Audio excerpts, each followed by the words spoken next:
Okay, good afternoon. It is 2 o'clock straight up. I think I've got show that we've got 5 people on the webinar. This is our leadership roundtable.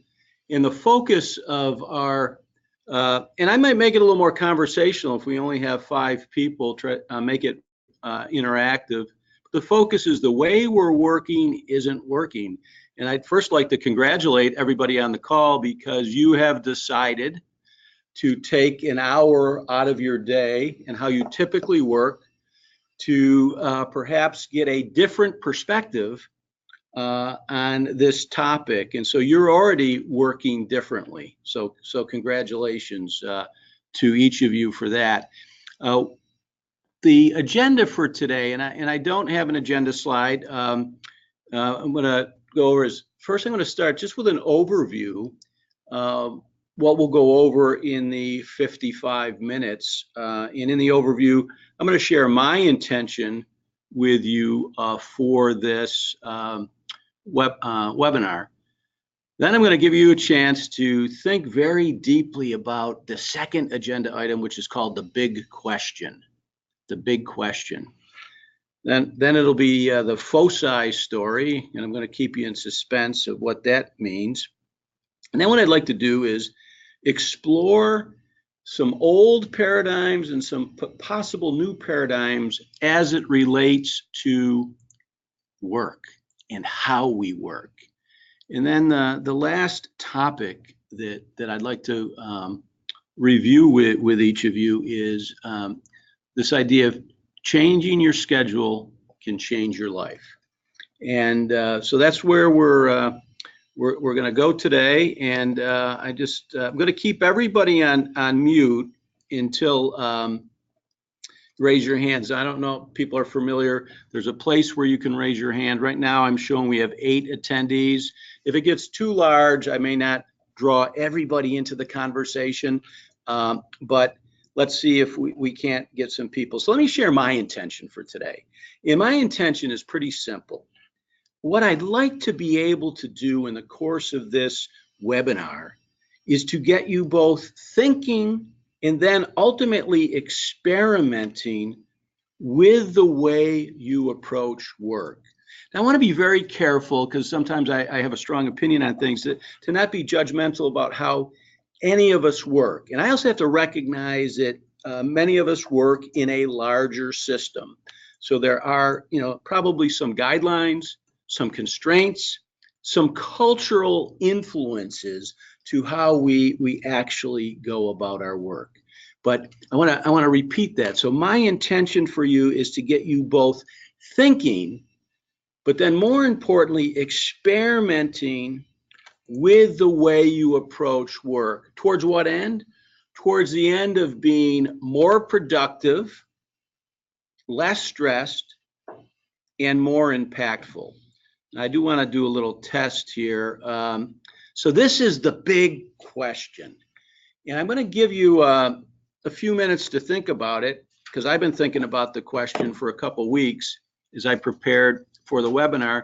And this is one that I would like to hear from the people. I'm showing that we have 8 people on the webinar. What is one thing you would like to change about your work? And I'm going to give you a minute or two to reflect on that and to share. It could be, the number of hours. It could be working nights. It could be working weekends. I don't want to limit you to that.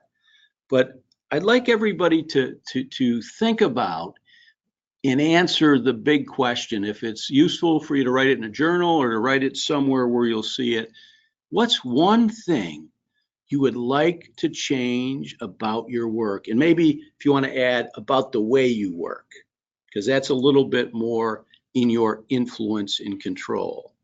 So I am going to give you a minute and a half or so to reflect on that question. And then I would actually like to get some volunteers to share their responses. And that way I know that everything's working okay. And the way I'd like to do that is by, if you can just, there's the hand column in the GoToWebinar tool. You can actually just raise your hand. So a minute and a half. What is one thing you'd like to change about your work or about the way you go about your work? That might be an easier question to answer.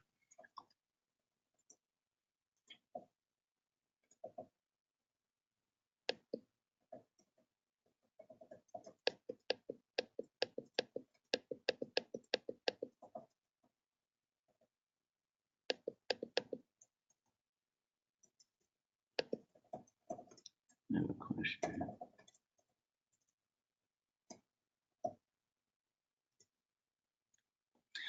So I got excellent use. I probably didn't explain this right. So I actually got a question which I can just repeat to the group, or I can call on the individual if she doesn't mind. I love it though. So that good. So about another 30 seconds, and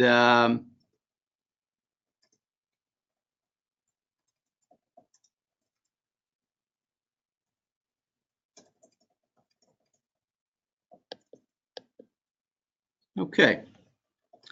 So I'm going to start. I see a hand. I'm going to unmute Shelley, Shelley Perrin, and then I think Paulette Rust has also wrote hers out. But Shelley, you're unmuted. So if you want to share, what's the one thing you'd like to change about your work or the way you go about it? The ability to not take things as personal as I have a tendency to do. So if things are if there's discontent, to not take that as personally where it influences me as a person.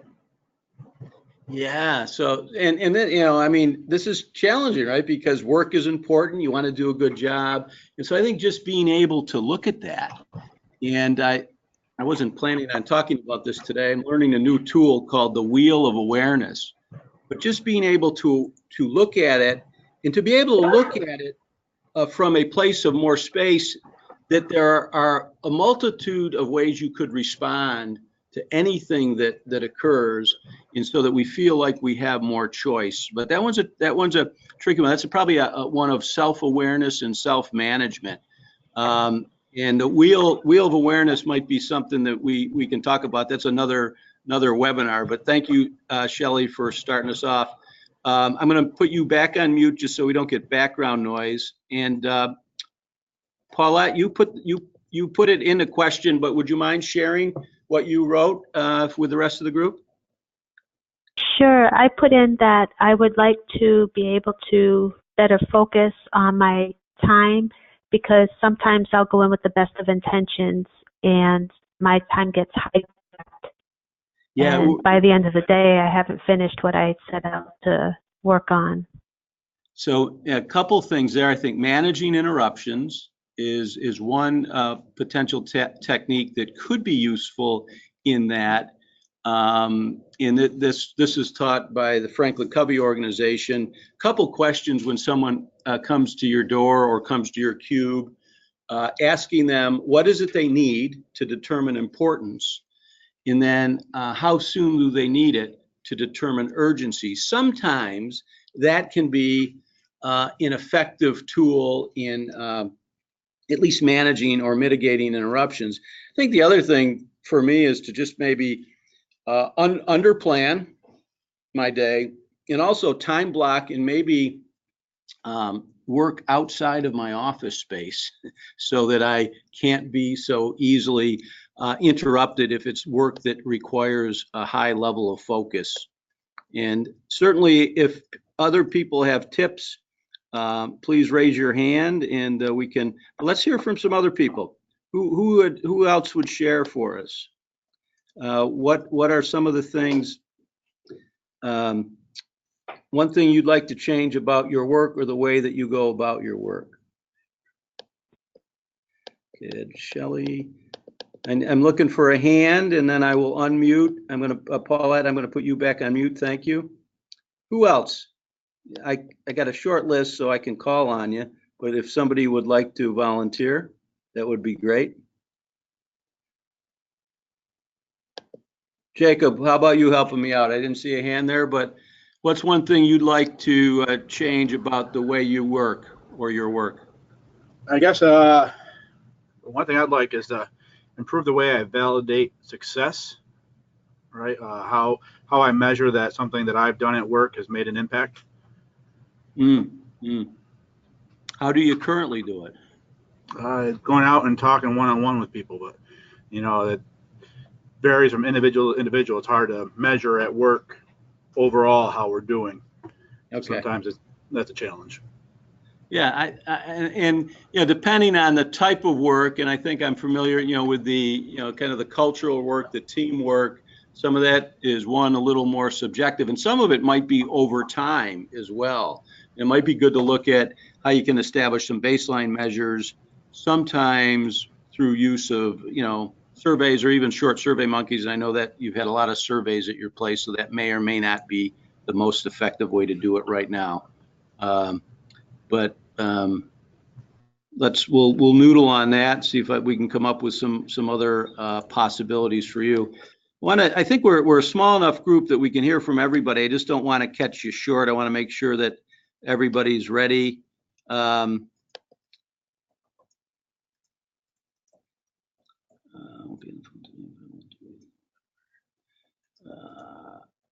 Okay, so I guess so. One I got, the person will not be. I don't think we can hear them, and let me just check.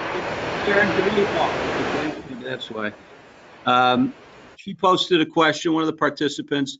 I won't be on the phone today, but I want to be able to work smarter. And one of the things that I think, this title of this webinar is a book title.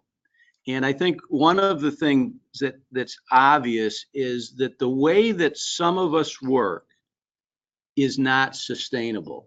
And this book was written by Tony Schwartz. He's also the author of The Power of Full Engagement.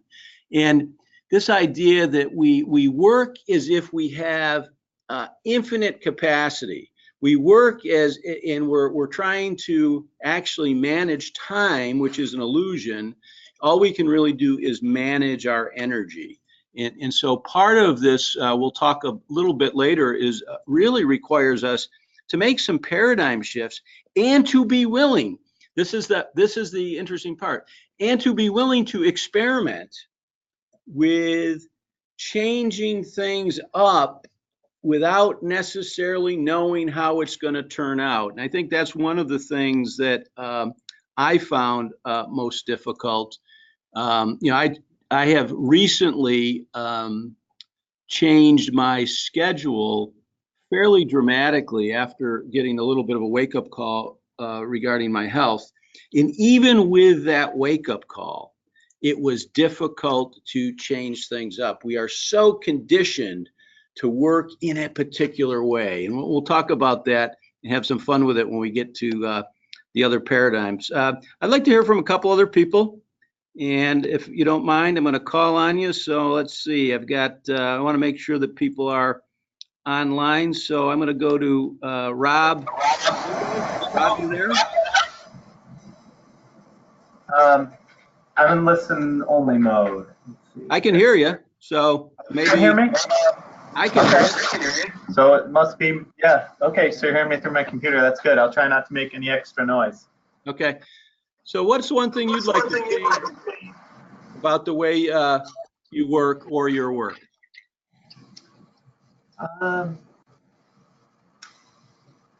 I think being more efficient and getting done at the end of the day is the big thing I'm still working on, is, trying to get out of here at 5:15, rather than 6:15, 6:30. And I think that's achievable. Yeah. So, and Rob has actually experimented with that. He and I have been working together for the last 6 months, but actually at the beginning of the day, picking an end time. It's interesting to me. I don't think the work is ever finished. And so we could be working forever, and with technology, we can be connected forever. So I think one tip around changing the way we work is simply to pick a time. Now, if an emergency comes up, you may need to be flexible and adaptable. But pick a time for end of day, because unless you consciously choose when you're going to move to your next segment, you could be there all night. So consciously choose. Let's take a couple more. I heard from Jacob. Heard from, how about Maria? I think we have Maria on the line. Maria, would you be willing to share one thing that you'd like to change about your work or about how you go about your work? Maybe I don't have her. No? Yeah, may not have Maria, so I'll go back there. Who else? And on the panel, if you want to either raise hands. So I think we've heard from Taryn. I read hers. We heard from Shelley. We heard from Rob, Paulette, and Jacob. So I guess we've got everybody. Maria, I don't know if you're on, or I did unmute you. I'm not sure what happened there. So let's think about this, because the reason I asked this question is because I don't really know why you were attracted to this topic from a webinar standpoint, but I think we need to think in terms of what are we willing to change up that would improve the way we're working. And the idea here is not necessarily to have less of an impact. It's to have as much of an impact or more, but to be willing to, as I said at the beginning, to think differently about the way we approach work. And so I'd like to share a story with you, which, so I don't know if anybody recognizes this space. This happens to be Georgetown University. And Georgetown is where my oldest goes, my son Rennie, and he's in his sophomore year. And I want to set the stage. So Rennie, this is the foci story. Rennie had a very powerful and impactful freshman orientation last year.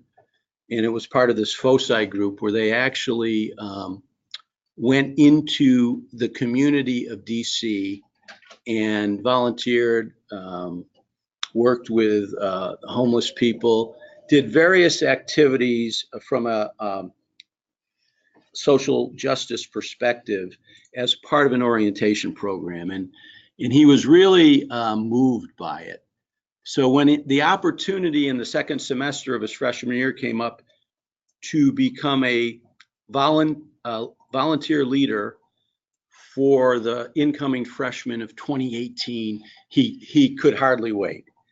And Rennie was only home for 4 weeks this summer before he went back, but he was really, really excited to go back and to volunteer in this program that had such a profound positive impact on him at the beginning of his freshman year. Well, we get a call from Rennie. So he went a week in advance to work with a lot of the 16 other volunteer leaders to do some team building, to organize, and to prep for the following week. The Monday of the following week, which was just the second day of this foci experience for the incoming freshmen, he calls us late at night, and things were not going well. There was a lot of conflict among the leaders. There seemed to be some unresolved disagreements about how they were going to assign leaders to various groups, how they were going to split the groups between men and women, and on and on. And his mother and I, coached him through it. We had another call on Wednesday evening. I think the one redeeming factor was that the experience for the kids, the incoming freshmen, was pretty good. A lot of what was going on behind the scenes wasn't totally transparent. So here's the lesson in the way we're working isn't working. They were having great difficulty coming together as a team. They had a lot of conflict. So what they did, they tried harder. And the harder they tried, the later they stayed up at night, the earlier they got up in the morning, the worse it got. And it was interesting because I went down to visit Rennie at the end of the week. and he learned a lot of lessons. And I didn't even need to coach him. You know, we started talking about the lessons he learned. He says, Dad, he goes, you know, I know you talk about this all the time, but the things that I and we needed the most that week, we weren't paying attention to. And you already know the list. We needed more sleep. We stopped exercising. He meditates on a regular basis. He was skipping his meditation. They weren't eating well. And so they were really just trying to do more and more and more. And ladies and gentlemen, this is not a sustainable model for the Georgetown sophomores trying to lead a group of freshmen in a social justice program. And it's not sustainable for us in our work. We have this, I think of this country, one of the old paradigms is Protestant work ethic. The harder we work, the luckier we get. And when things get tough, we just gotta hunker down. And while we may need to do that, we need to do that in short bursts. You know, we need to think about work perhaps as a sprint, not a marathon. So as you look at your days, I want you to think about, you know, what's the first thing that goes when you get full? Some of you are aware, and you may have even seen a TED Talk that I did in Utica, TEDx event about a year ago. You know, when we look at the pattern of the way most people are working today, and you can take a look at your Outlook today. They schedule back-to-back meetings. They try and, you know, get more and more into each and every day. They skip meals, right? They skip working out. They're underhydrated, all in the name of getting more done, more productivity. And what we know is, as we study engagement in organizations and as we study productivity in organizations, what this is getting us is more stressed, less focused, less engaged, and ultimately less productive. And so one of the things that I'd ask you to take a look at, and if you have access to it right now, and I don't, maybe now is not the best time because it takes you off the screen. I want you to take a look at your Outlook at the end of this week. How much white space do you have? How much skull time or reflective time do you have in your calendar? What are the first things that get pushed when your work starts to get busier? And so as we begin to think about this, we can begin to reflect upon the reason the way we're working isn't working is because it's not sustainable. You know, the Gallup organization would say that in most organizations, the level of true engagement is around 29%. Now, that doesn't mean that people aren't in work, but how engaged are they in the work they're doing? So as we think about this, when we think about what influences it, this is where it gets into the foundations of the work that we're most passionate about at Emergent, and that's leadership coaching and leadership transformation. So this next slide is a pretty slide of looks like a beautiful, I don't know if it's a cardinal or type of bird, but it's an example of one of the old paradigms that I think drives some of our behavior and some of our work habits. And so that first old paradigm, the early bird gets the worm. And so this idea of getting up early, and that's fine if we went to bed early, but getting up early just to move more things than anybody else did. So the early bird gets the worm. How about this one? Put your nose to the grindstone, right? And so if it's not hard, it's not worth it. But, really hunker down, get focused, put your nose to the grindstone. Or this one, plenty of time to rest when I'm dead. If there is a flawed paradigm, that one is it. One of the things that I'm convinced of, and I'm convinced of this in my own healing process, but just in taking care of myself over the years, if you are not well rested, you are not going to be able to be engaged, or you're not going to be able to produce at the level that you are required to. It will not be a sustainable model.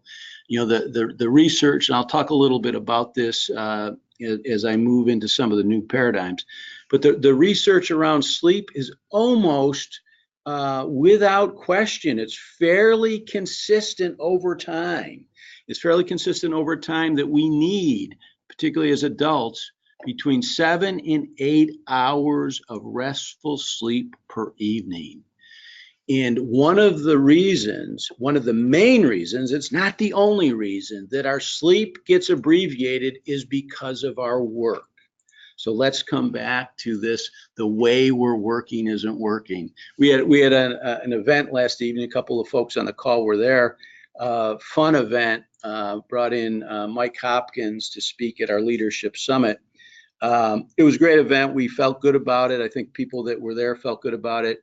We did a little debrief at the end. So we were probably at the facility to about 8 o'clock last night. And I can remember the comment that the woman who owned it, she goes, "Oh, you people work long and hard."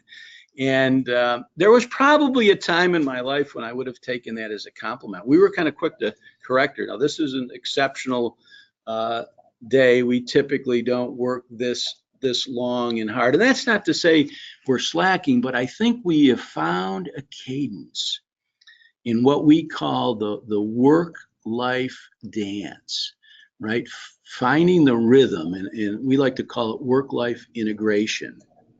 Finding that right rhythm so that you can bring your full energy to your most important activities. And one of the things that we absolutely believe is that starts with more sleep. So, I talked a little bit about, these old paradigms. Early bird gets the worm, put your nose to the grindstone, and my favorite, plenty of time to rest when I'm dead.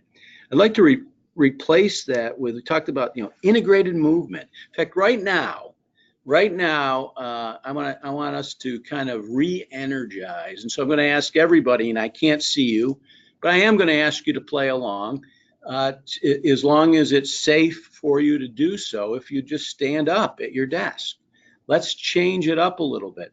One of the new paradigms is, and it depends who you read, every 45 to 90 minutes, change it up. If you want to stay focused on something, if you want to stay productive, if you want to stay engaged, 45 to 90 minutes. Authors like Tony Schwartz and other people will say 90 minutes is probably the longest stint that you can go. My son, who does a lot of little research experiments for me, says 45 minutes seems to be the right window for him. I got a hand up. So Maria, you got a hand up there? I do. Can you hear me? Yes, I can. And then everybody can be standing up right now while Maria makes her statement or asks her question. So one thing I've been struggling with is just all the things you've talked about. So I was in a conversation with my physician, and we were trying to figure out why I'm having an issue with losing weight, to be very open and transparent.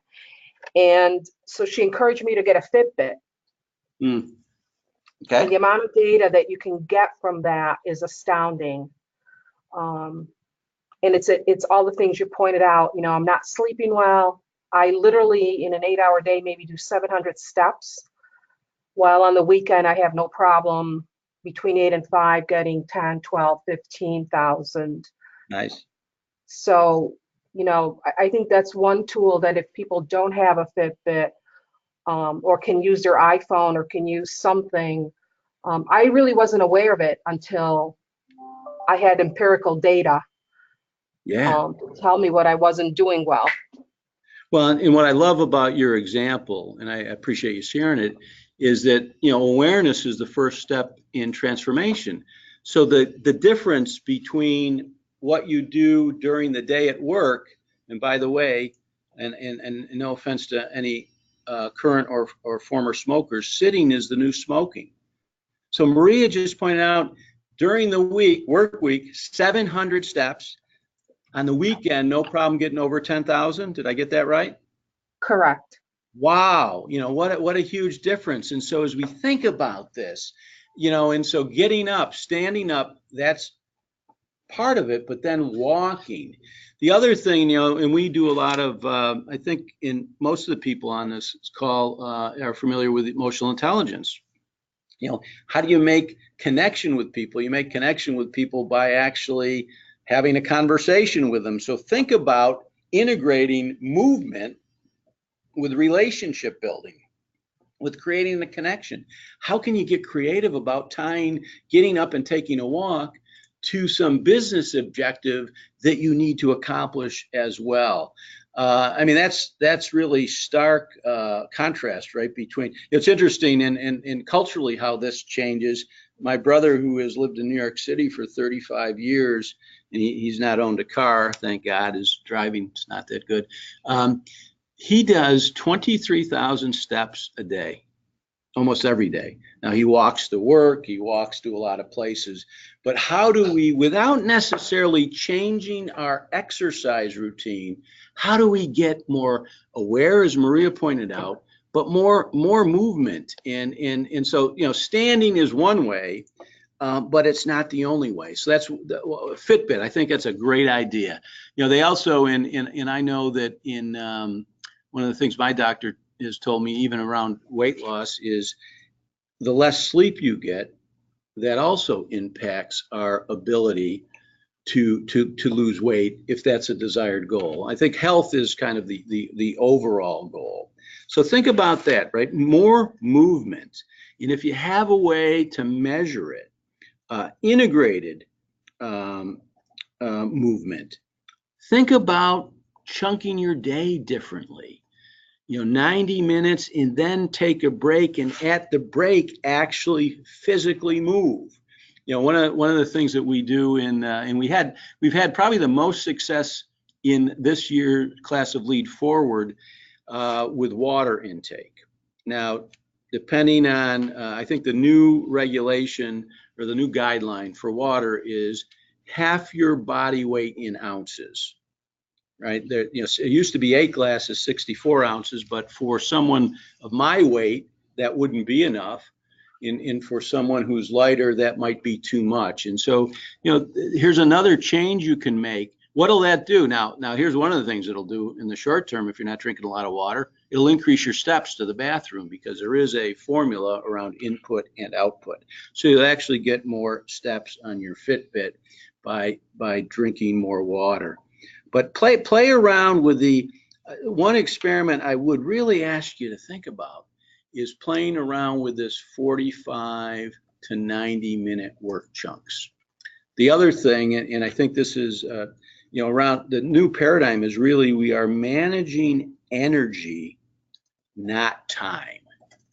And so typically the traditional approach, we just kind of go and go and go until we can't go anymore. That's why many of us, when we get home, we're exhausted and we're too tired to move.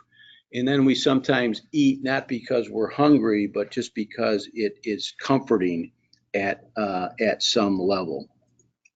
You know, if we couple other things that I'd like to take a look at, and I actually use some declarations on a compass to really begin to shift my thinking towards the new paradigm around work. And I want you to write this down if this resonates with you, and I'll repeat it a couple of times. When I'm feeling like I'm stressed out and I'm overwhelmed, I go back to this declaration.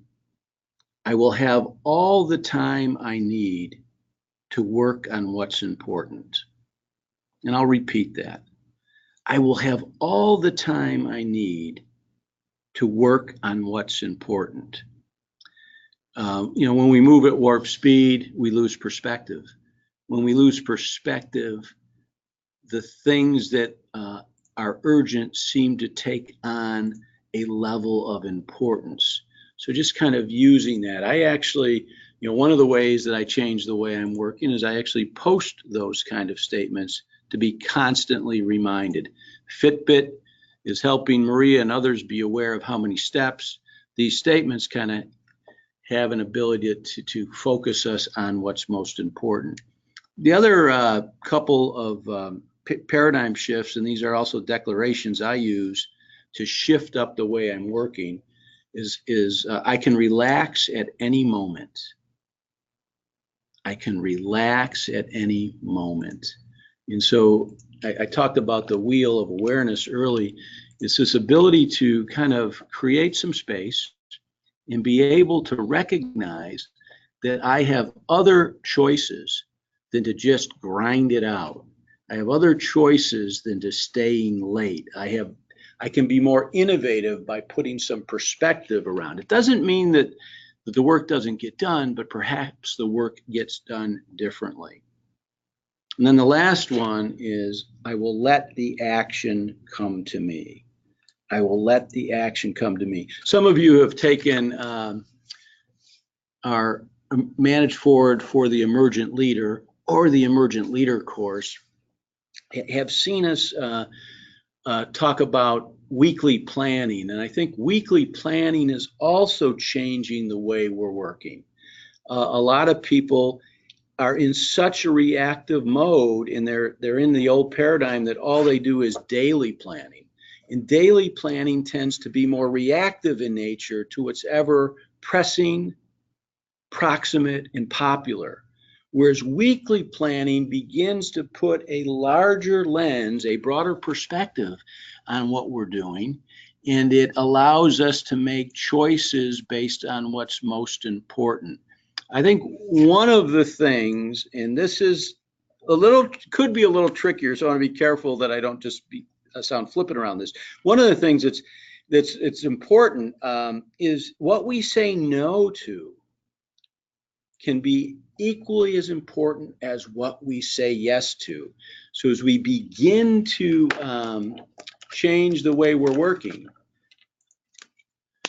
we want to be resourceful and impactful without being stressed out, then we need to begin to practice good boundary management. And so right now, if you have something to write on, what are some things that you could begin to say no to? What are some things that are filling your day that don't seem to be adding the value either to the enterprise or to the part of the business that you're in, that you would be willing to experiment saying no to? And I'm going to give you a minute if people want to share those for the benefit of the rest of the group, but just take a minute. What would you be willing to, we call it activity filtering, filter out of your weekly work day or your day? I mean, one of the things I have filtered out of my day is TV watching. I've filtered out of my day watching the news. I have filtered out of my day reading the newspaper. I have filtered out, other things. But what can you begin to say no to?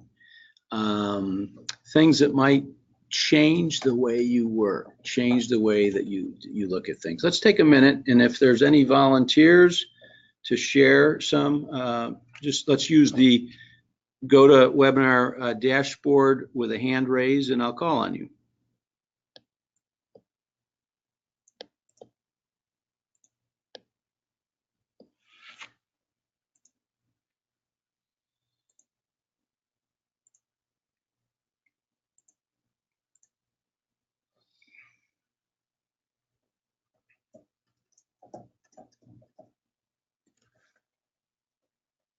Another 30 seconds. I don't see any hands raised in the on the dashboard.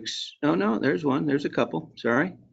So I saw Rob's first. And so, Rob, I'll unmute you, and then I'll go to Shelley second. Okay, Rob, you're up. Yeah, I actually, we met earlier today, and we talked about the saying no thing. I came back to my desk, and there was a email from the National Guard asking me to take a call from a soldier, you know, sort of an extra thing that I would have normally reflexively said yes to, you know, just try to be the, you know, always kind of doing the extra credit stuff. And I said no. I said, you know, this isn't a good week. I can't give it the attention it deserves, and took a deep breath and hit send.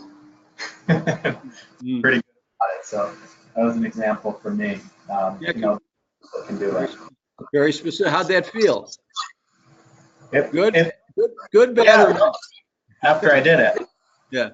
Yeah. And, you know, one of the old paradigms, and I want people to play around with this, is this idea of saying no may feel like we're not being a team player.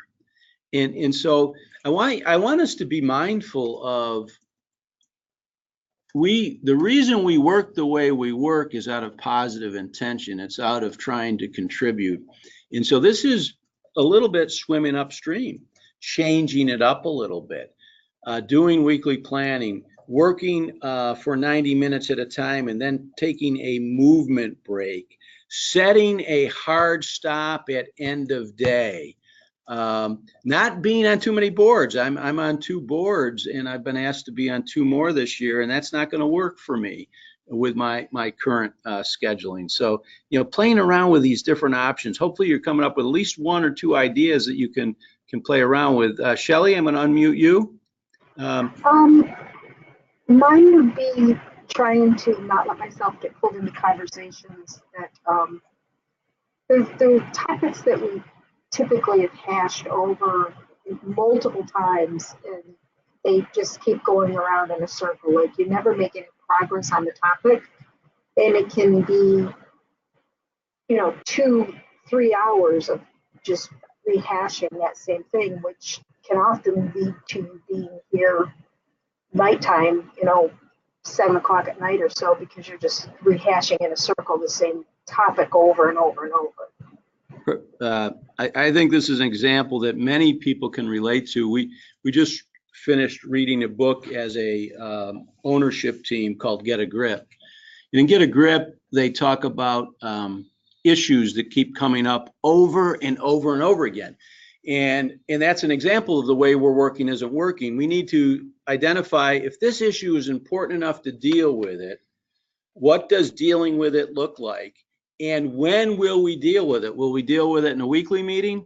Will we deal with it in a quarterly meeting? Or is it time to let this one go? And I think one of the things that I also have a pretty strong opinion on, meetings. Meetings in the way that we meet isn't working either. I alluded to this earlier. We schedule back-to-back meetings. It's unclear who needs to be there. The meeting agenda, purpose, objective, is not clear. And if I had a nickel for everybody that said they worked extra hours doing their real work because of all the time they spent in meetings. So here's another thing that isn't working. How do we reinvent the way that meetings are held?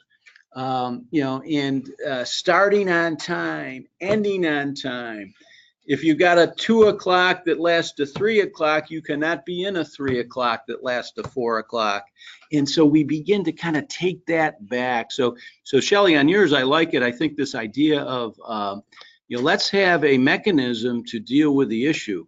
Either it's important and we pick a time to deal with it and we identify what dealing with it successfully would be, or we let it go.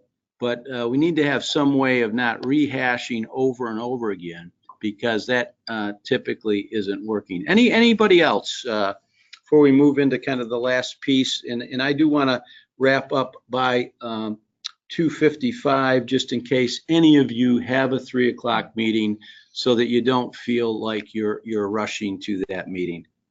One of the last topic, and I'm just looking for hands. Let me just see. I've got a question there. So this is coming from one of the participants that may not have audio, I think, and that would the way that I sometimes manage my time. Oh no, that's sorry, I didn't get that one. Maybe I don't have that. Hang on, I'm going to see if I can't get this person on. So that was an old question, so I'm just going to leave that one alone. Okay, so let's go to the where I'd like to spend maybe the last 5 or 10 minutes. This book, and for those of you that know me a little bit, I love to read, and this happened to be a book that I read while I was on vacation. I took 9 or 10 days off around a second surgery that I had on August 13th.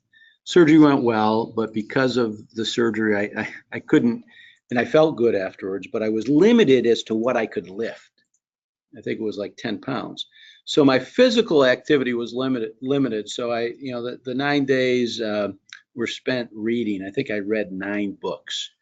And I want to share some things from this book, Change Your Schedule, Change Your Life, which were, I'm going to almost suggest, without being hyperbolic, life-changing for me, and really kind of offset this idea of the way we're working isn't working.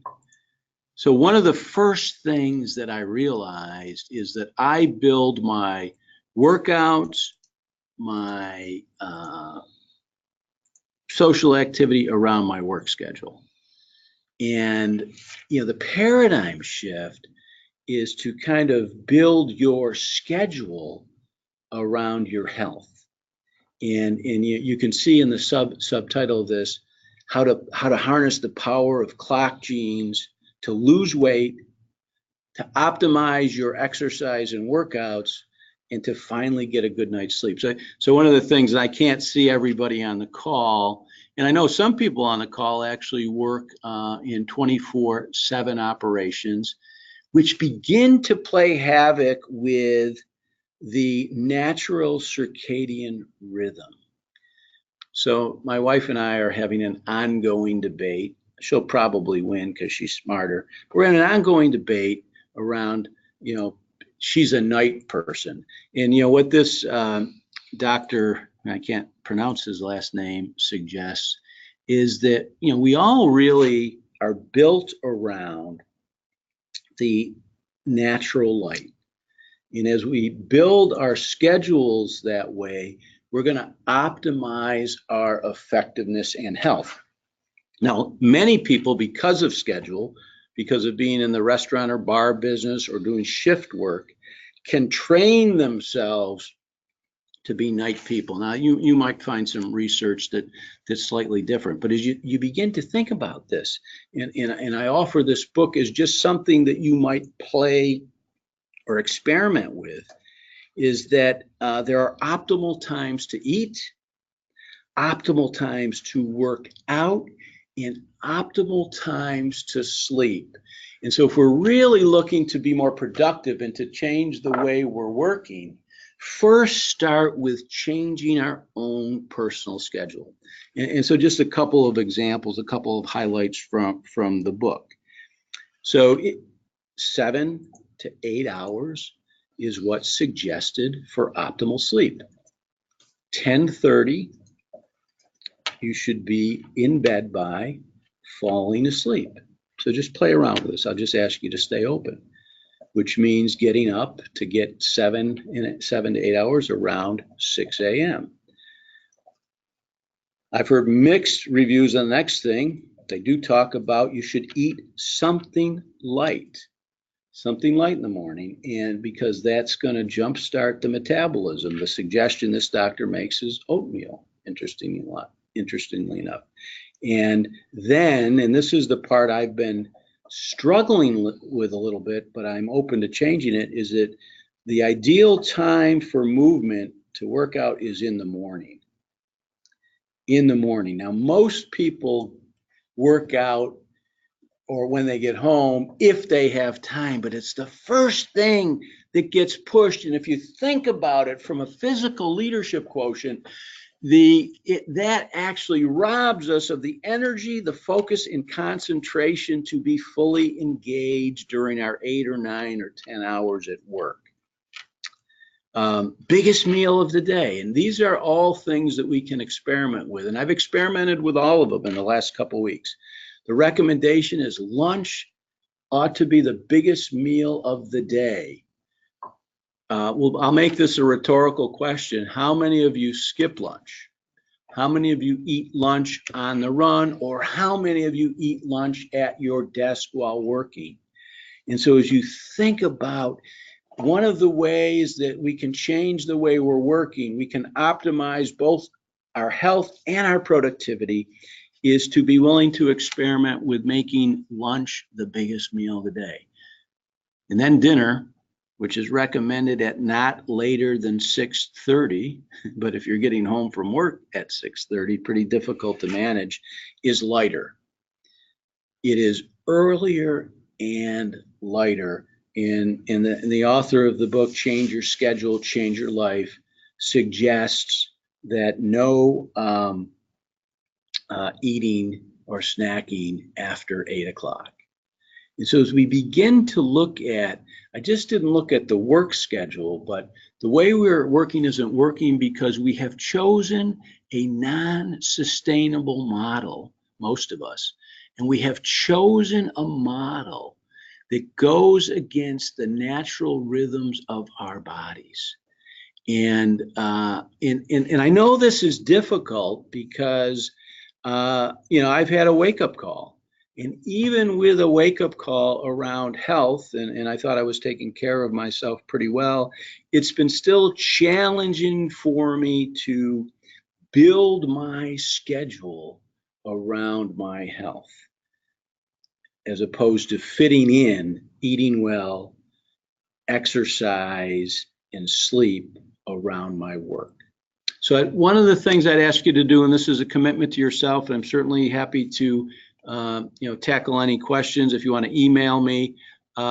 Make one commitment of something that you're willing to experiment with around the way you currently work, or around the way you currently live. We are one integrated whole. So just as a wrap up, and if people have to go, I understand. Just some opportunities for continued development as part of the Leadership Roundtable. We have a free webinar on October 11th, which is actually my 21st wedding anniversary, making empowering handoffs. I think another area of opportunity in organizations is how well we hand off tasks, either to direct reports, peers, or to our boss. We have Emergent Leader Part 4, Emergent Leader 4, 4-part workshop, which begins October 16th. So that's 4 half days beginning October 16th. Another favorite topic for us at Emergent, why your employees aren't engaged. I will suggest a big reason your employees are engaged is the way you're working isn't working. And, I've been in a lot of conversations with healthcare professionals since April 6th. I'm amazed at, 24/7, I understand the staffing, but, you've got people working 36-hour shifts. I said, I don't want that, doctor, please. So think about, one of the reasons your employees aren't engaged is they're exhausted, or the work is not meaningful to them. And then think about, if you haven't already taken the opportunity to shift your perspective and have that perspective and behavior sustained for a period in time, think about professional coaching with a certified emergent coach, of which we have 4 with access to 3 more. So hopefully you got at least one idea that you can change things up so that the way you are working is working better for you and for your organization. Thank you very much. I appreciate the interaction, and I appreciate you taking time out of your day to change it up. Take care.